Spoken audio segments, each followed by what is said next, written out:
பாரத ரத்னா புரட்சித் தலைவர் எம்ஜிஆர் அவர்களை நேசிக்கின்ற, வாசிக்கின்ற, சுவாசிக்கின்ற விசுவாசிகளே, எம்ஜிஆர் தரிசனம் நேயர்களே, வணக்கம். நான் அரியலூர் சுகுமாரன்.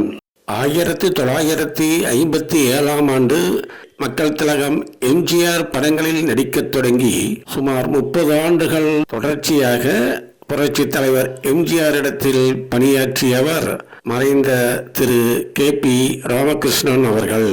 1958 வெளிவந்த நாடோடி மன்னன் படம் முதல் 1978 வெளிவந்த மதுரையை மீட்ட சுந்தரபாண்டியன் வரை பெரும்பாலும் அனைத்து திரைப்படங்களிலும் சிறு சிறு பாத்திரங்களிலும் சண்டை காட்சிகளிலும் நடித்திருப்பவர் திரு கே.பி.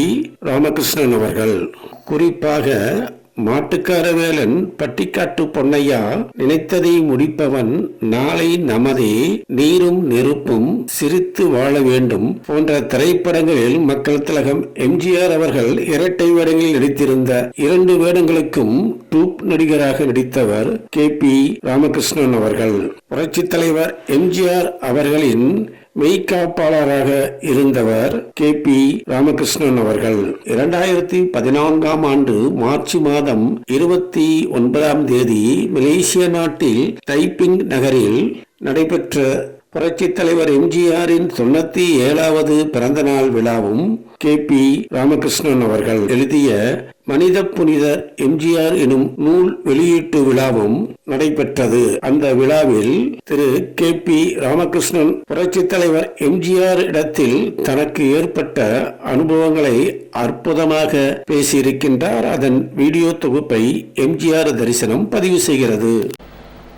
இந்த இனிய விழாவிற்கு வருகை தந்த மலேசிய மண்ணின் மைந்தர்களே, என்னுடைய அருமை சகோதரர் தாமோதரன் அவர்களே, திரு விஜயராஜன் அவர்களே, மதிப்புக்கு மரியாதைக்கும் உரிய ரத்னவள்ளி அம்மா சகோதரி அவர்களே, உங்கள் அத்தனை பேருக்கும் என்னுடைய மனமார்ந்த நன்றியை தெரிவித்துக் கொள்கின்றேன். இந்த மனித புனிதர் எம்ஜிஆர் என்ற இந்த நூலை வெளியிடும் விழாவுக்கு இங்கே வருகை தந்திருக்கக்கூடிய உங்களுக்கெல்லாம் ஒரு முக்கியமான சில விஷயங்களை இந்த மலேசிய மக்களுக்காக நான் பேச வேண்டும் என்றுதான் இங்கே வந்திருக்கிறேன். புரட்சி தலைவர் அவர்கள் ஒரு அற்புதமான மனிதர். அவர் தெய்வ பிறவி, மனித பிறவியே அல்ல. உதாரணமாக அவருடைய நல்ல காரியங்கள் எல்லாம் சில விஷயங்களை நான் உங்களுக்கு நேரம் இல்லாத காரணத்தினால் சுருக்கமாக எடுத்து கூறிவிடுகிறேன். ஒரு சமயம் படகோட்டி என்ற படம் கேரள மாநிலம் ஆலப்புழையிலே ஷூட்டிங் நடந்து கொண்டிருக்கிறது. 13 நாள் ஷூட்டிங். 13வது நாள் 11 மணி காலையில் நல்ல வெயில், நல்ல ஷாட் நடந்து கொண்டிருக்கிற நேரத்தில் மக்கள் நிறைய அவரை பார்க்க வந்திருக்காங்க. ஒருத்தர் மட்டும் ஒரு சைகை பண்ணி என்னை கூப்பிட்டார், இங்கே வாங்கன்னாரு. நான் போய் என்னான்னு கேட்டேன். நான் தலைவரை பார்க்கணுங்கன்னாரு. ஏன்னு கேட்டேன். என்னுடைய தந்தையார் புரட்சி தலைவருடைய தந்தையாரோட பணியாற்றியவர், அதனால் பார்க்கணுன்னு சொன்னார். இதை நான் தலைவர்கிட்ட சொன்னேன். உடனே வர சொன்னார். அவரை கூப்பிட்டாரு. உங்களுக்கு நான் என்ன செய்யணும்னு கேட்டார். ஒன்றும் இல்லைங்க ஐயா, கேரள மாநிலம் திருச்சூரில் உங்கள் தகப்பனார் பணியாற்றும் போது என் தந்தையார் கூட உதவியாளராக பணியாற்றினார். எனக்கு ஒரு மகன் இருக்கு, கல்யாணம் நிச்சயம் பண்ணிட்டோம். நான் சிறுக பேங்கை நடுங்காடி பேங்கில் சேர்த்த போன 20,000 ரூபாய் இருந்தது. அதை எடுத்து வரும்போது பாலக்காடு பக்கம் கொப்பன்ற ஊரில் நான் மயங்கி விழுந்துட்டேன். எவனோ அடிச்சுட்டு போயிட்டான் காசுன்னாரு. யாரோ கேட்டு பார்த்தேன், யாருமே 10 பைசா எங்களுக்கு கொடுக்கல. கடைசியா ஆலப்புழை வந்தேன். அங்கே என்னுடைய சொந்தக்காரங்க நிறைய பேர் இருக்காங்க, அவங்கள கேட்கலான்னு வந்தேன். ஒருத்தர் உதவி பண்ணல. அப்போ நீங்க இங்கே வந்திருக்கிறதா கேள்விப்பட்டு உங்களை பார்க்க வந்தேன்னு சொன்னார். சரி, கவலைப்படாதீங்க, உங்க பொண்ணு கல்யாணம் நல்லபடியா நடக்குன்னு சொன்னார். இங்கே கடைசி நாள் ஷூட்டிங், நான் சென்னைக்கு வந்து என்னை நீங்க பாருங்க, உங்களுக்கு தேவையான பணத்தை நான் தருகிறேன்னு சொன்னார். என்னை கூப்பிட்டு ராமகிருஷ்ணன் இவர் வந்து இவருடைய அட்ரஸ் வாங்கிட்டு இவர் அழைச்சிட்டு வருன்னு சொல்லிட்டு போயிட்டார். அதே மாதிரி அவர் போனார். அப்புறம் ஆழ்வார்பேட்டையில் குடியிருந்தேன். என்னை பார்க்க வந்தார். அவரை கூட்டி நான் நேராக ராமவரம் தோட்டம் போனேன். உடனே அவரை சாப்பிட சொன்னார். சாப்பிட வச்சு மறுபடியும் உட்கார வச்சேன். மேலே போனார். 20,000 ரூபாய் எடுத்து வந்தார். திருப்பதி சுவாமின்னு ஒருத்தர் இருந்தார், அங்கே திருப்பதி சுவாமின்னு பேர். அவர்கிட்ட சொல்லி இந்த பணத்தை ஒரு துணியில ஒரு பேக் மாதிரி கட்டி அவர் இடுப்பில் கட்டி கொடுக்க சொன்னார். ஏன்னா ஏற்கனவே பணம் தொலைச்சிருக்காரு. அதே மாதிரி அந்த பணத்தை ஒரு இடுப்பிலே கட்டி என் மேல வேஷ்டி கட்டி இன்னொரு பெல்ட் போட்டு என்னையை கூப்பிட்டு இவரே நேராக சென்டரில் போய் ஆலப்புழைக்கு வண்டி ஏற்றி அனுப்பிச்சு பாலக்காட்டுன்னு சொன்னார். 1964 20,000 ரூபாய் பெரிய தொகை. இது யாராவது செய்வாங்களா சொல்லுங்க? எந்த நடிகர் செய்வாரு? எந்த நடிகரும் செய்ய மாட்டாங்க. எனக்கு தெரிஞ்சு புரட்சி தலைவரை பார்க்க வந்தவர்கள் யாரும் வெறும் கையோட போன சரித்திரமே கிடையாது. யாரா இருந்தாலும் உனக்கு என்ன தேவை, நான் பார்க்கிறேன், நீ நாளைக்கு வா, அங்கே முடிச்சிருவாரு. அதான் புரட்சி தலைவர். அவர் யாருக்காக வாழ்ந்தாரு? மக்களுக்காக வாழ்ந்தாரு. எல்லா சினிமா நடிகனும் பணம் ஆக்ட் பண்ண வேண்டியது, பணம் சம்பாதிக்க வேண்டியது, பேங்க்ல போட்டு தன் குடும்பத்தை பார்க்க வேண்டியது.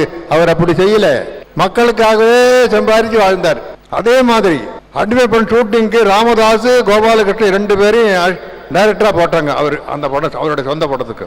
இவங்க 2 பேரும் ஒத்துமை இல்லாத காரணத்தினால எல்லாரும் சேர்ந்து நீங்களே டைரக்ட் பண்ணுங்க, நாங்கெல்லாம் சொன்ன அதெல்லாம் வேண்டாம் நீங்களே பண்ணுங்கன்னு வேண்டான்னு சொல்லிட்டு கே சங்கர் அவர்களை அந்த படத்துக்கு டைரக்டர் வச்சார். அந்த படம் முடிஞ்சது.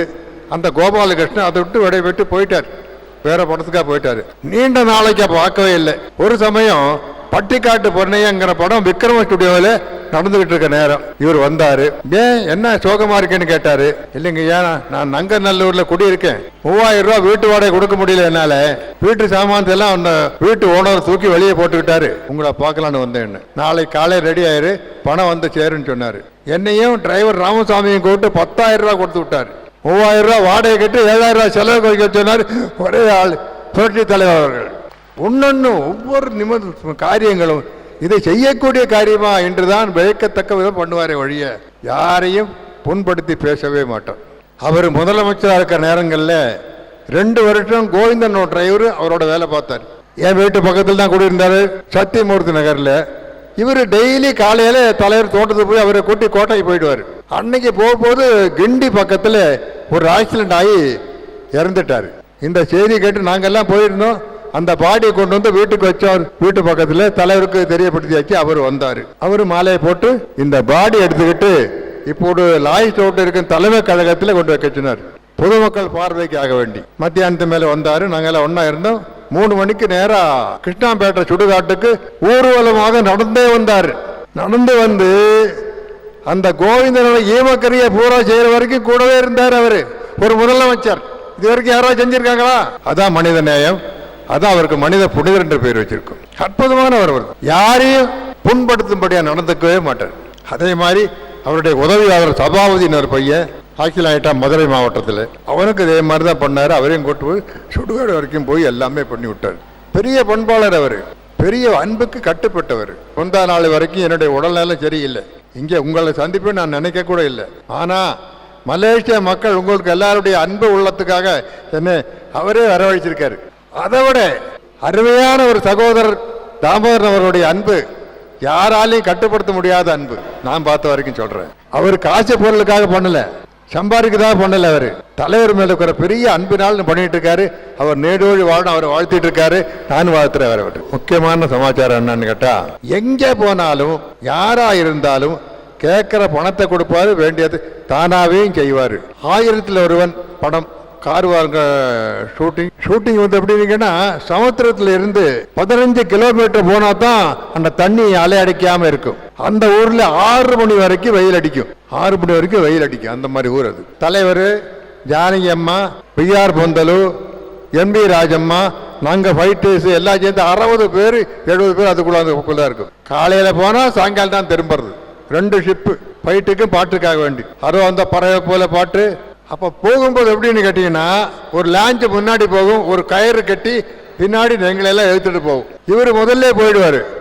கரையில் நின்று பார்த்துட்டே இருப்பார், நாங்க வர்றாங்களான்னு பார்த்துட்டே இருப்பார். ஜன்னல் கோப்பை வச்சுக்கிட்டு பார்த்துருப்பார். ஒரு நாளைக்கு என்னாச்சுன்னு கேட்டீங்கன்னா, அந்த லான்ச் எழுத்துட்டு போற வண்டி போயிடுச்சு, கயிறு அறுத்து போச்சு, அவர் பாட்டு போயிட்டான். அந்த ஊருக்காரன். இருட்டு நேரம், அலை அடிக்குது. சரி, இங்க முடிஞ்சு போச்சு நம்ம வாழ்க்கை அப்படின்னு நாங்க எல்லாம் தீர்மானம் பண்ணோம். அவரு போல அங்கே நிக்கிறாரு. இவன் போறான், அவனை கூப்பிட்டு அவங்க எங்கன்னு கேட்டாரு. திரும்பி பார்த்தான், எங்களை காணோம். ஓடி வந்து கயரை கட்டி 72 பேர் உயிரை காப்பாந்தாரு. அவர் என்ன 72 பேர் அவுட்டு. அவர் இல்லையான்னு சொன்னா 72 பேர் கடல்ல போய் செத்து போயிருப்பான். அவரும் போக வேண்டியதானே, அவருக்கு என்ன வேலை? தான் மனிதநேயம். அதுக்காக பிறந்தவர் மனிதநேயத்துக்கு. நான் பார்த்த வரையில யாரு வந்தாலும் என்ன கேட்பாரு? சாப்பிட்டீங்களா தான் கேட்பாரு. சாப்பிட்டீங்களா கேட்பாரு. வணக்கம் சௌரியமா கேட்க மாட்டேன். சாப்பிட்டீங்களா? இல்லைன்னா போய் சாப்பிடுங்க. 9 மணிலிருந்து 1 மணி வரைக்கும் ராமாபுரம் தோட்டத்தில் யாரு வந்தாலும் டிஃபன் உண்டு. மத்தியானம் 1 மணிலிருந்து 3 மணி வரைக்கும் யாரு வந்தாலும் சாப்பாடு உண்டு. இன்னைக்கு யாராவது செய்யறாங்களா? சொல்லுங்க. கடைசி வரைக்கும் செஞ்சாரு அவர். அதை அந்த அன்புள்ள அப்படி செஞ்சதை விட்டு பணத்தை பார்க்க மாட்டாரு. இன்னைக்கு இருக்கக்கூடிய முதலமைச்சர்கள் எல்லாம் அந்த காலத்துல இருந்து அரை மணி நேரம் பண்ணதாகவே அந்த டிராபிக் க்ளோஸ் ஆயிடும். சிஎம் வர்றாரு, ஓரம்போ ஓரம்போ ஓரம்போ அப்படின்னு மிரட்டி விட்டுருவாங்க. நாங்க அப்படி கிடையாது, ஆளோட ஆளா நாங்களும் போயிடுவோம். கூட்டி இருக்கும்போது ஒரு நாளைக்கு தேனாம்பேட்டையில ஒரு ஆட்டோக்காரன் சீரியல் போட்டு நாங்க பேக் போட்டு அவரும் வந்து இடிச்சுட்டா வண்டி. யாரு வண்டியே? முதலமைச்சர் வண்டி இடிச்சுட்டான். அவன் நடுங்கிட்டான் பயந்து. போலீஸ் ஓடுது, அவன் அடிக்கிறதா ஓடுது. ஒன்றும் பண்ணாதே என்றாரு. என்னை கூட அவனை கூப்பிட்டுட்டாரு. அவன் ஐயா மண் ஒன்றும் வேண்டாப்பா, உன் வண்டி ஏதாவது டேமேஜ் இருக்கா? உன் வண்டி டேமேஜான்னு கேட்டு 500 ரூபா கொடுக்குற அவனுக்கு. 500 ரூபா யாராவது செய்வாங்களா? அதை என்ன முதலமைச்சர் பண்ணுவாரு? அவருடைய குணங்கள் பார்த்தீங்கன்னா மனிதன் செய்யாத காரியம் செஞ்சிட்டு இருப்பாரு. 79 காமராஜர் பிறந்த நாளைக்கு வாழை போட்டதான் சிஎம்மா இருக்காரு. ராணி சீதம்மா கல்யாண மண்டபத்தை ஒருத்தன் காக்கா வலி பார்த்து துடிச்சுட்டு இருக்கான். வண்டி நிப்பாட்டு இறங்கி ஆஸ்பத்திரிக்கு அனுப்பிச்சு தான் அவர் போனாரு. அவர் போக வேண்டியதானே? அவருக்கு அது என்ன வரல. ஐயோ ஒரு மனிதன் படுத்திருக்காருன்னு தான் நினைக்கிறாரு முதலமைச்சர். இப்படி அவருடைய காரியங்கள் எண்ணிக்கிட்டே போறான், செஞ்சுக்கிட்டே போயிடலாம். அவரு கார் வாரில் ஷூட்டிங் 2.5 மாசம் ஷூட்டிங்கு. அங்கே 200 பேர் ராமநாதபுரம் மாவட்டத்தை சேர்ந்தவங்க வேலை செய்ய கல் உடைக்கிறவங்க. அவங்கள கூப்பிட்டு எல்லாரும் இருக்க சொல்லி ஒரு சத்திரத்தில் சாப்பாடு போட்டு பெண்களுக்கெல்லாம் ஒரு சேலை ஜாக்கெட்டு, ஆண்களுக்கெல்லாம் வேட்டி சட்டை, ஆளுக்கு 200 ரூபா கொடுத்தாரு. எல்லாருக்கும் 200 ரூபா கொடுத்தாரு. இது எங்கே போனாலும் அவருக்கு தான் வேலை. சரி இன்னைக்கு என்ன பண்ணலாம்? சாப்பாட்டுக்கு வழி இல்லையே, என்ன செய்யலாம்? சரி நீ அடுப்பில் ஒலவை, நான் ராமநாதபுரம் தோட்டம் வரையும் போயிருக்கேன்னு நம்பி வரல. ஒலை போட்டு அரிசி பணம் கொடுப்பாரு. அதே மாதிரி நம்பி வந்தா அவருக்கு பணம் உண்டு, வருகையோடு போக முடியாது. அவர் பண்ணவும் இல்லை. அவர் என்ன கொண்டு போனாரு கடைசியில? ராமநாதபுரம் தோட்டத்தை ஊமை சவுட்டுக்கெல்லாம் எழுதி வச்சாரு. மாம்பழ ஆபீஸ ஃப்ரீயா நினைவு சின்னமா மாத்திட்டாரு. அவர் சம்பாத்தியம் பண்ணாரு, சம்பாதிச்சாரு, மக்களுக்காக தான் வாழ்ந்தாரு வழி அவர் 10 பைசாட்டுக்கும் செலவு பண்ணவும் இல்லை. அப்படிதான் அவருடைய வாழ்க்கை அமைஞ்சது. அப்போ நான் ஒரு கேள்விப்பட்டவளுக்கு உங்களுக்கு நான் சொல்ல கடமைப்பட்டிருக்கேன். அவரை பற்றி சில தப்பான அபிப்பிராயங்கள்லாம் ஜனங்கள் பேசுறதா கேள்விப்பட்டிருக்கேன். ராமநாதபுரம் தோட்டத்தில் நிறைய பணங்கள் இருக்கு, அவர் அடிச்சு பெல்ட்டால் எல்லாம் தூக்கி அடிப்பாரு. நிச்சயமே கிடையாது. அவர் ஒரு பூச்சியை கூட மறிக்க மாட்டார். அப்படி ஒரு ஆளு. நான் கூட இருந்து பார்த்தவன். அவருடைய செய்க போறா யாரும் நம்ப கூடாது. அவரை மாட்டு மனித புனிதர் பார்க்கவே முடியாது, இனி பிறக்க போறதும் இல்லை. அந்த எண்ணங்கள் பரப்புவதெல்லாம் வேணும்னே பண்றாங்க. 67 பரங்கி மலையிலிருந்து அங்கே தோட்டம் இருக்கு, மணப்பாக்கன்னு ஒரு தோட்டம். அங்கே மீட்டிங் முடிஞ்சது 12 மணிக்கு. 2 மணிக்கு போகலான்னு சொல்லி நாங்கள் ராமநாதபுரம் தோட்டத்துக்கு போகிறோம். சாப்பிட்டோம். பெட்ரோல் பிடிக்க நாங்கள் வரும்போது எம்ஆர் ராதாவும் வாசுவும் உள்ளே போகிறாங்க 2 பேரும். சரி எம்ஆர் ராதா வந்து எப்பவும் இவர்கிட்ட பணம் கேட்பாரு. 15,000 20,000 30,000 வாங்கிட்டு போவார். இது பழக்கமான ஒரு காரியம். அன்னைக்கு அப்படித்தான் நாங்கள் நினைச்சோம். நாங்கள் பெட்ரோல் பங்கு போகும்போது 2 மணி ஆயிடுச்சு. அவரு அந்த பிளைமூத் வச்சுக்க 2248 பிளைமூத்தில் கை கட்டி வாங்கன்னு கை கட்டுறாரு. என்ன இதுன்னு நாங்க பின்னாடியே துரத்தி போனா கார் நேரா ராயப்பேட்டை ஆஸ்பத்திரிக்கு போகுது அவருடைய வண்டி. உடனே டாக்டர் எல்லாம் கூட்டு உட்கார வச்சாரு. ஒயிட் லொங்கியும் டர்லிங் சட்டும் போட்டிருந்தாரு. என்னைய கூப்பிட்டு கேட்கிறாரு, நீ போய் ராதா அண்ணன் எப்படி இருக்காரு பாருன்னு. ராதா அண்ணன் சுட்டவரை போய் எப்படி இருக்குன்னு பார்க்க சொல்றாரு. நான் சரின்னு போயிட்டு டாக்டர்கிட்ட சொன்னேன், பிஆர்எஸ். என்ன சார் சுட்ட ஆளை போய் நல்லா இருக்குன்னு கேட்க சொல்லாரு. என்ன அதுதான்ப்பா எம்ஜிஆர், நமக்கு அவருக்குள்ள வித்தியாசம்னாரு. எம்ஜிஆருக்கு நமக்கு தான் வித்தியாசம் டாக்டர் சொன்னார். அட பாவி, நீங்க சுட்டியா அவனை நான் கொண்டு விடுவேன் சொல்ற காலங்கள்ல அவரை போய் பார்க்க சொல்றாரு. எப்பேற்பட்ட மனிதன், அவருடைய மனிதன் பொருள் எப்படி இருக்கு. இப்படி ஒன்னொன்னா சொல்லிக்கிட்டே போயிடலாம். அடிமை பண்ண ஷூட்டிங்கு ராஜஸ்தான்ல அவர் சொந்த படம். பாலைவனத்துல ஷூட்டிங்குங்க. அங்க எப்படின்னு கேட்டா இவ்வளவுதான் இருக்கு, ஒரு பாம்பு அது கடிச்சா உடனே செத்து போயிடும். ரொம்ப தண்ணி பஞ்சம், குடிக்க தண்ணியே கிடைக்காத ராஜஸ்தான்ல. என்ன செஞ்சார் தெரியுமா? ஒரு 2 லாரி கொக்கோ கோலா எல்லாருக்கும். யாரு கேட்டா கொக்கோ கோலா கொடு. தண்ணியா இறைச்சாரு பணத்தை.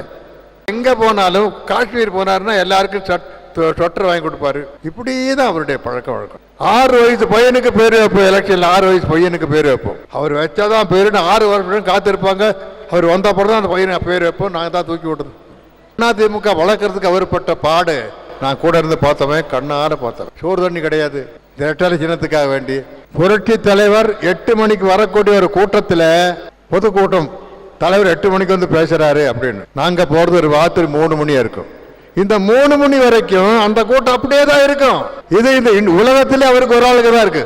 உலகத்திலேயே இந்த ஒரு வாக்கு போக மாட்டாங்க அவரை பார்க்காம. யாருக்காரும் சொல்லுங்க பார்ப்போம். அந்த மாதிரி. அது மட்டும் இல்ல, கணிப்பு இப்படிதான் இருக்கும் அப்படின்னு கணிக்கக்கூடிய அந்த ஒரு அறிவு அவருக்கு அதிகமா இருக்கு. 77 மன்னார்குடியில கூட்டம். அழகு திருநாவுக்கரசு எங்க கட்சி, அம்பிகாபதி கம்யூனிஸ்ட். 8 மணி கூட்டம் போய் சேர்ற 3:45 மணி காலையில போக முடியல. அங்க கொடியேத்தி இங்க கொடியேத்தி இதே போனாரு. அந்த ஜனம் அப்படியே தான் இருக்கு. சௌரி ஐயங்கார்னு ஒருத்தர் இருக்காரு அங்க கட்சிக்காரு. அவர் வீட்டுல போய் ஆளுக்கு ஒரு பசும்பால் சாப்பிட்டுட்டு மேல பேசிட்டு 1.25 மணி நேரம் பேசியிருக்காரு. பேச்சு கை தட்டல் கிளாப்ஸ். நான் சொன்னேன் வண்டியில் ஏறும்போது, என்னன்னு அந்த திருநாவுக்கரசு ஓஹோன்னு ஜெயிக்க போற அப்படின்னு. தப்பு கணக்கு போடுறேன், இவங்க எல்லாம் என்ன சினிமாவில் பார்க்க வந்தவங்க ஓட்டு போட மாட்டாங்க, நம்ம கட்சி ஜோதிடம்ட்டார். அதே மாதிரி அம்பிகையாவது கம்யூனிஸ்ட் ஜெயிச்சாரு. கண்டிப்பா பாருங்க, யாராவது சொல்லுவாங்களா? ரொம்ப பண்பாடு, ரொம்ப எளிமை, அடுத்தவனை மதிக்கக்கூடிய சக்தி, ஒருத்தருடைய மன நோகக்கூடாது. என்னை கூப்பிட்டு கேட்டாரு. அவர் சிஎம் ஆகி 3வது நாள் என்னையும் தர்மணியத்தையும் மேலே கூப்பிட்டாரு. வாங்கப்பா உட்காருங்க. என்னன்னு பாருப்பா, அரசாங்க அதிகாரிகள் எல்லாம் நிரந்தரமானவர்கள் தெரியுன்னு. நீங்க யார்கிட்டயாவது ஒரு ஆஃபர் சொல்றீங்க, அவர் செய்யலன்னா அவரை மறைக்கவோ சண்டை போடவோ கூடாது. நாம 5 வருஷம் தான், அடுத்த வருஷம் வருமோ இல்லை நமக்கு தெரியாண்டாரு. அவங்க செய்யலன்னு சொன்னா நான் உங்களுக்கு வாங்கி தரேன்னு சொல்லி சொன்னார். அந்த ஒரு பாயிண்ட் இன்னை வரைக்கும் கடைசி வரைக்கும் நான் கடைபிடிச்சாச்சு. அவருக்கு நிகர் அவரே தான், வேற யாரும் பண்ண முடியும். இன்னைக்கே வாழ்ந்துருக்காரு, இன்னைக்கு அவர் வாழ்ந்துட்டு தான் இருக்காரு. மேல இருந்து மலேசியாவில அன்பு சகோதரர் தாமர் இருக்காரு. மக்கள் எல்லாம் நீ போய் சந்தின்னு இப்ப சொல்லி அனுப்பிச்சிருக்கேன். நான் வந்திருக்கேன், அவர் சொல்லி நான் வந்திருக்கேன். அவருடைய கட்டளை எப்பவோ அது கண்டிப்பா நிறைய. ஆக தலைவருடைய சமாச்சாரத்தை இன்னொன்னு எத்தனை நேரமாலும் பேசிக்கிட்டே போறோம், அது கணக்கே கிடையாது. இந்த மனித புனிதர் எம்ஜிஆருடைய புக்கு, இந்த புக்கு நீங்க எல்லாம் அவசியம் படிச்சு, எல்லாமே நான் இதுல பேசியிருக்கேன், எழுதியிருக்கேன். அந்த அவருடைய மனித நேயத்தை நீங்க எல்லாரும் படிச்சு ரொம்ப சந்தோஷப்பட்டு அதனுடைய பலன் அனுபவிக்கணும்னு உங்களை எல்லாம் கேட்டுக்கொண்டு பிடித்துக் கொள்ளுகிற உங்களுக்கு எல்லாத்தையும் கடந்த வணக்கங்கள். லைக் பண்ணுங்க, ஷேர் பண்ணுங்க. சேனலை யாரும் சப்ஸ்கிரைப் பண்ணாதவங்க இருந்தா சப்ஸ்கிரைப் பண்ணிட்டு பக்கத்தில் இருக்கிற பெல் ஐக்கானை பிரஸ் பண்ணிடுங்க. அப்பதான் நாங்கள் போஸ்ட் பண்ற வீடியோஸ் உங்களுக்கு நோட்டிபிகேஷனா வரும். உங்களிடமிருந்து விடை பெறுவது உங்கள் ஓவியன் அரியலூர் சுகுமாரன் மற்றும் எம்ஜிஆர் தரிசனம் டீம். ஒரு குற்றமில்லாத மனிதன், அவன் கோயில் இல்லாத இறைவன்.